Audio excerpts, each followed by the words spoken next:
Bonjour, bienvenue à tous, je suis ravi de vous retrouver pour cette nouvelle édition de la matinale, une émission proposée par Gestion de Fortune, Investissement Conseil, Profession CGP et Patrimoine 24. Au sommaire de cette édition, le SG, on va s'intéresser au S. Alors comment faire? Eh bien peut-être en s'intéressant à l'emploi. On verra ensuite comment investir dans l'obligataire, sur le côté, mais aussi sur le non-côté avec une proposition innovante. Et enfin, IA, software, comment investir? Là aussi, vous verrez, il y a des solutions. La matinale, c'est parti!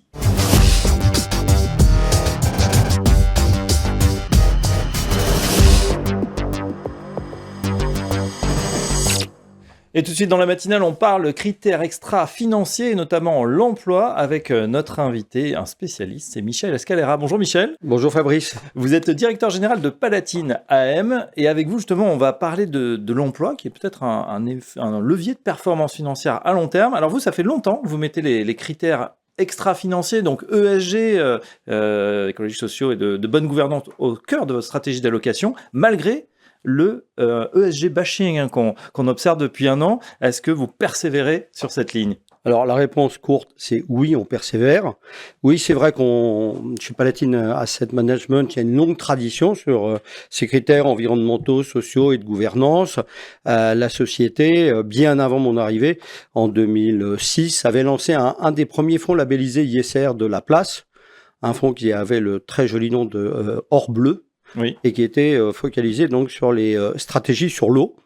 Et depuis, c'est surtout ça qui a été intéressant et important dans la société, c'est que ça a été l'occasion de prendre date sur la construction d'une petite équipe, mais qui connaît très très bien ces critères environnementaux, sociaux et de gouvernance, qui les monitore, et une équipe qui est montée en puissance. Alors sur le bashing, c'est vrai. C'est vrai, le contexte est plus compliqué. Moi, ce que j'aime dire, j'ai vu naître le ESG il y a très très longtemps dans un autre groupe, et à cette époque-là, faire de l'ESG, ça avait un coût. Ensuite, il y a eu toute une période, la décennie 2010, où faire de l'ESG, statistiquement, et c'est mesuré, il y a toutes les grandes maisons se sont employées à le mesurer, ça permettait d'apporter de la performance supplémentaire. Alors beaucoup plus sur le G de gouvernance, sur le E d'environnement, un petit peu moins sur la partie sociale, mais dans les trois cas, pendant la décennie 2010, ça ajoutait de la performance financière. C'était pas évident parce que c'était assez controversé. On se disait, est-ce que c'est pas quelque chose en plus qu'on rajoute? Et finalement, ça a été une traînée de poudre. Tout le monde, peu ou prou, s'est mis à en faire. Absolument. Donc, il y a eu cette belle période qui a rattrapé donc d'abord, c'était pas une période de bashing, c'était un refus de la matière. Ouais. On disait, ça coûte de l'argent, il faut suivre d'autres critères, c'est pas évident, ces critères sont pas pris en compte par les marchés. Donc, cette période étant résorbée, tout se passait bien jusqu'à la crise géopolitique.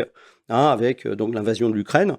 Et là, ça c'est un petit peu compliqué. Alors ça c'est un petit peu compliqué. Pourquoi? Parce que des valeurs qui traditionnellement n'étaient exclues par la plupart des portefeuilles labellisés ISR ou gérés selon des critères ESG, donc des valeurs dans le secteur de l'énergie principalement, dans le secteur de la défense, se sont subitement trouvées propulsées. Et donc les portefeuilles qui n'en avaient pas ont souffert des écarts de performance. Voilà. Mais pour autant, nous, on considère que c'est du moyen-long terme, que l'ESG, c'est ce qu'on a trouvé de mieux et pour longtemps pour faire de la finance utile, et surtout pour réconcilier l'horizon d'investissement, qui est le long terme, avec justement des critères qui construisent ce long terme.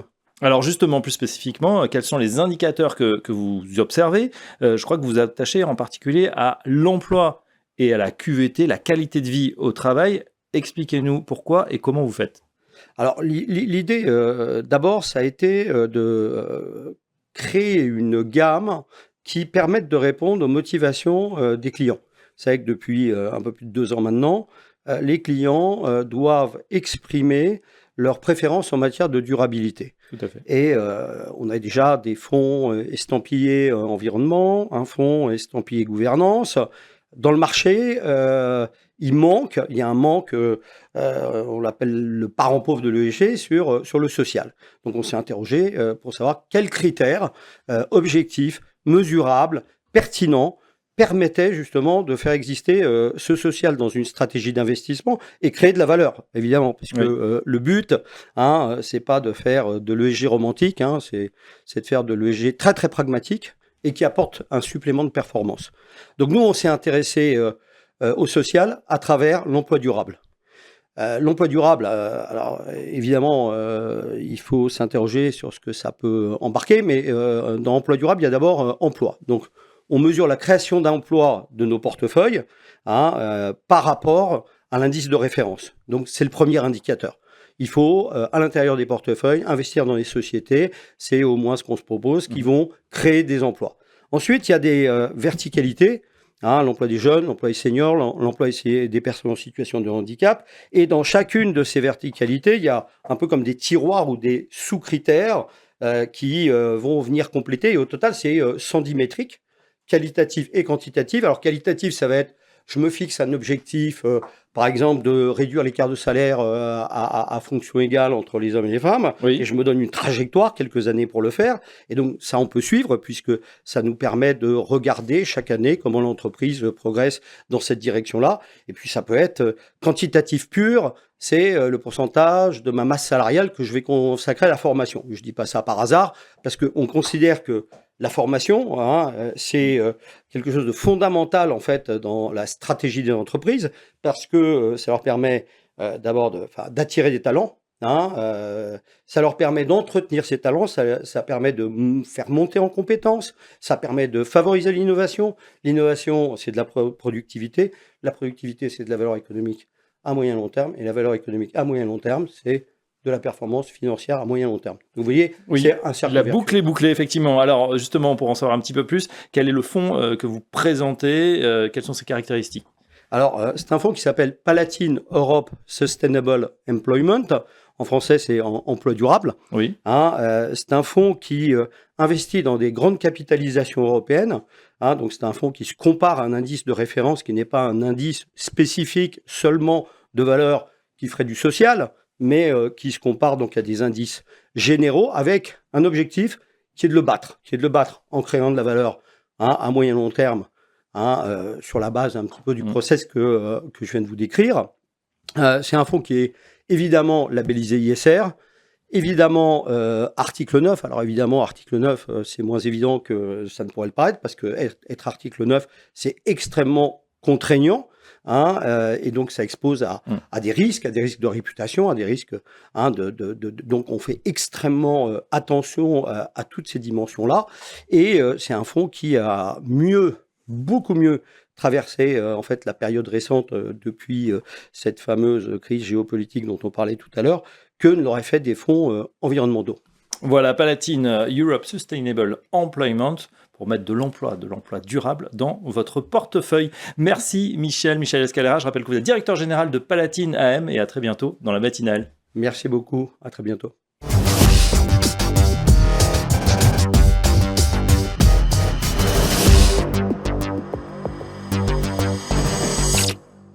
Dans la matinale, tout de suite, on parle solutions obligataires, cotées et non cotées, avec notre expert, notre invité, c'est Hussein Sevinch. Bonjour Hussein. Bonjour Fabrice. Vous êtes directeur des partenariats chez Eiffel Investment Group. Tiens, pour ceux qui ne connaissent pas encore cette structure, pouvez-vous nous la présenter? Oui, donc Eiffel Investment Group, c'est une très belle société de gestion en pleine croissance, puisqu'aujourd'hui on totalise un peu plus de 6 milliards d'euros d'encours et d'engagement auprès de nos investisseurs, qui soient institutionnels, mais également des clients privés.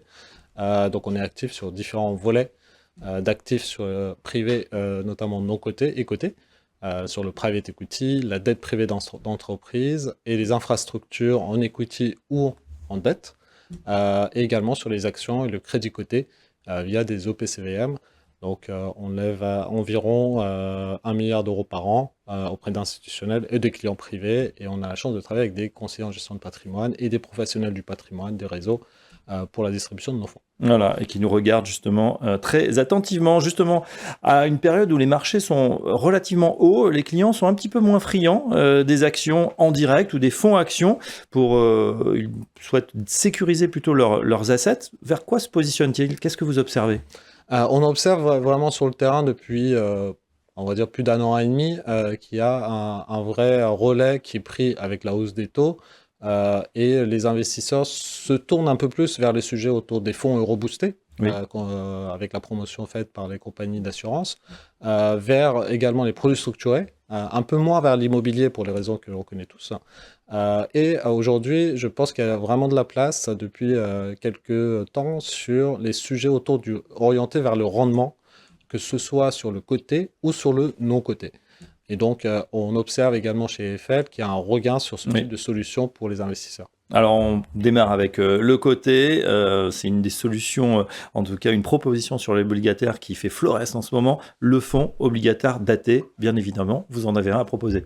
Oui, sur le marché, en fait, aujourd'hui, on trouve en fait des gammes de fonds obligataires datés et nous avons également lancé le nôtre, ouvert notamment aux clients privés. C'est pas nouveau en termes de stratégie au sein de la maison, mais pour les clients investisseurs privés, nous avons un fonds qui est le fonds Eiffel Rendement 2028.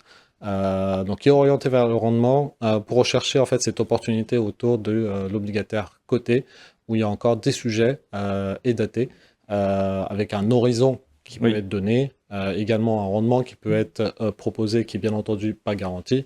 Et je rappelle simplement pour les investisseurs que les performances passées ne préjugent pas de performances futures, bien entendu, et qu'il y a toujours un risque de perte en capital. Voilà, mais c'est plutôt quand même une solution intéressante en ce moment. On va s'intéresser plus particulièrement à la deuxième proposition sur l'obligataire du non-coté en infrastructure sous un format obligataire en dette privée. Alors, expliquez-nous de quoi s'agit-il?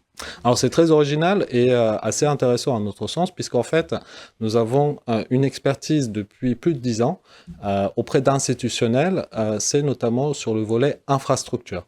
L'infrastructure, déjà, qu'est-ce que c'est? Ce sont les ponts, les aéroports, les maisons, enfin les hôpitaux, les infrastructures sociales, mais ce sont également un volet qui est intéressant, notamment les énergies renouvelables, les énergies vertes sur lesquelles Eiffel est positionné. Donc, nous avons cette stratégie auprès d'institutionnels et nous avons ouvert en fait une unité de compte également pour les investisseurs privés, avec un format en fait qui est assez original.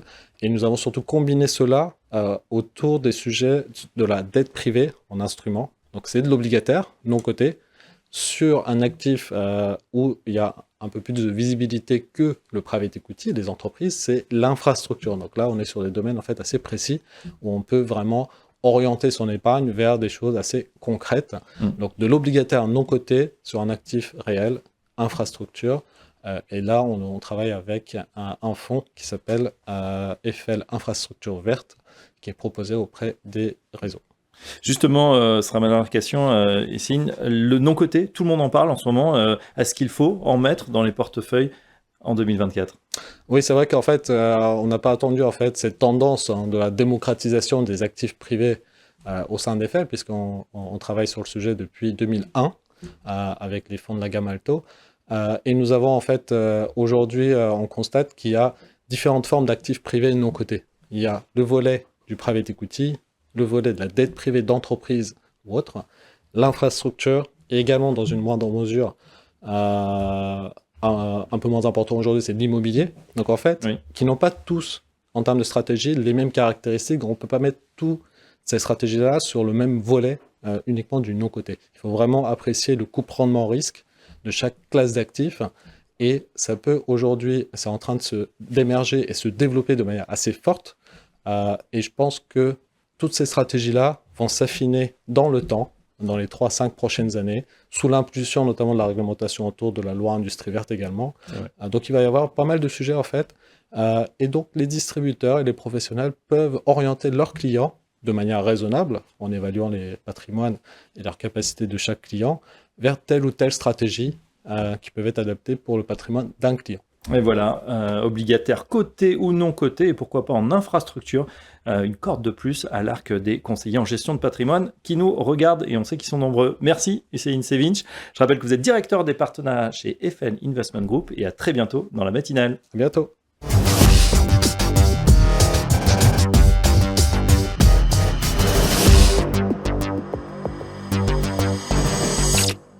Dans la matinale, tout de suite, on s'intéresse au software et à l'intelligence artificielle. Comment investir sur ces sujets? On en parle avec notre invité, c'est Laurent Vidal. Bonjour Laurent. Bonjour Fabrice. Directeur du développement de Pergame. Tiens, pour ceux qui ne vous connaissent pas encore, est-ce que vous pouvez nous présenter Pergame? Pergam est une société de gestion entrepreneuriale que l'on pourrait caractériser avec 3 chiffres, puisque nous avons 20 ans d'expertise, 20 ans d'expérience, un petit peu plus de 20 collaborateurs, et puis on gère un petit peu moins de 1 milliard. On est spécialiste de 2 grandes familles d'actifs, les actifs listés d'une part, et les actifs non listés d'autre part, et on adresse une clientèle relativement large, puisqu'on adresse des clients institutionnels, des clients privés haut de gamme, et les family office. Alors justement, quels sont les domaines d'expertise de Pergam? Alors ces 2 grandes classes d'actifs, que sont les actifs listés et non listés, se déclinent en 4 segments d'activité, 4 métiers chez Pergam. Le premier métier, c'est celui du private equity, où on va retrouver des fonds de co-investissement et d'infrastructure chez Pergam. Ça se décline aussi en immobilier, et en immobilier, on va faire du value add à l'étranger, en Europe, de l'immobilier de bureau value add en Europe, et on va faire aussi de l'hôtellerie. Ça, c'est pour la partie non listée.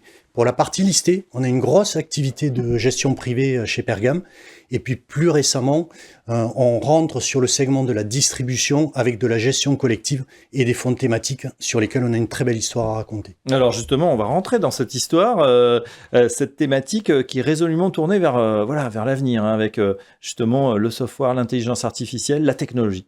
Absolument. L'intelligence artificielle, le numérique, c'est effectivement la thématique qu'il faut avoir dans sa classe d'actifs pour les 10 prochaines années. Ces 10 prochaines années, selon la Banque mondiale, on va retrouver un doublement du PIB mondial dans le secteur du numérique. Aujourd'hui, le PIB mondial est représenté à 15% par le numérique. En 2030, on s'attend à 30% de numérique dans le PIB mondial. Comment est-ce qu'on adresse le numérique? À travers le software. Et chez Pergam, on a développé une très belle expertise en termes de software, et pour ça, on s'est associé à un spécialiste du métier. Ce spécialiste du métier, qui s'appelle Software Club, nous aide à sélectionner les valeurs, à les identifier, parce que chez Pergam, on est convaincu que les grands d'aujourd'hui ne sont pas forcément les grands de demain.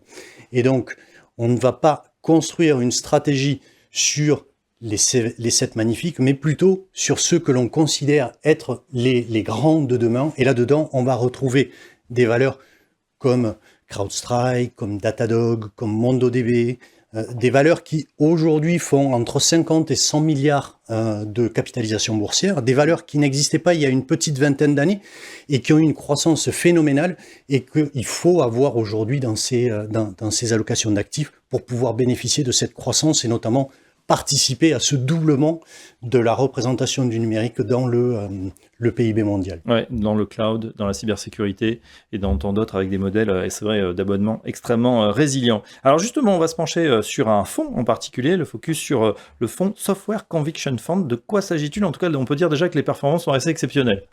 Alors, Software Conviction Fund est une stratégie qui existe depuis 2022, que nous avons donc créée avec Software Club, notre advisor. Et cette stratégie-là a eu une performance qui nous a classé premier, action internationale selon Cantalis en 2023. La part en euros a réalisé une performance de près de 58%. La part en dollars, une performance de plus de 63% en 2023. Les performances en 2024 sont encore exceptionnelles. Et la thématique d'investissement, ce que recherche notre gérant, c'est d'aller identifier les pépites de demain, comme je le disais tout à l'heure. C'est un fonds action internationale. Bien entendu, vous pouvez l'imaginer, sur cette classe d'actifs-là, le réservoir est très américain et ce fonds-là est investi à 90% aux États-Unis. Un fonds tech, un fonds à 90% américain. Est-ce qu'il y a des secteurs en particulier sur lesquels vous travaillez? La cybersécurité. La cybersécurité est une donnée qui aujourd'hui concerne toutes les grandes sociétés.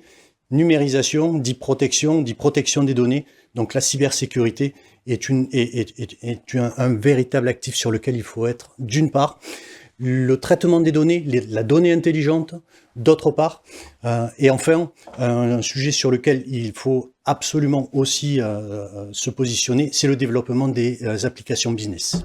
Enfin, on termine avec des autres lancements, peut-être en préparation? Absolument. On a 2 autres fonds sur lesquels on est très actifs en ce moment chez Pergame.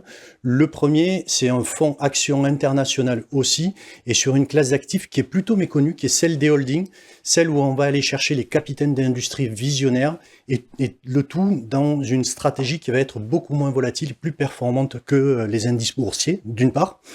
Et puis très prochainement, une stratégie obligataire en lancement, un fonds obligataire investment grade daté pour 2029, et attention, un fonds qu'on n'a pas l'habitude de voir, puisqu'il sera article 9. Et ben voilà pour les nouveautés chez Pergame. On retient en tout cas le fonds Software Conviction Fund. Merci Laurent Vidal. Je rappelle que vous êtes directeur du développement de Pergame et à très bientôt dans la matinale. Merci Fabrice.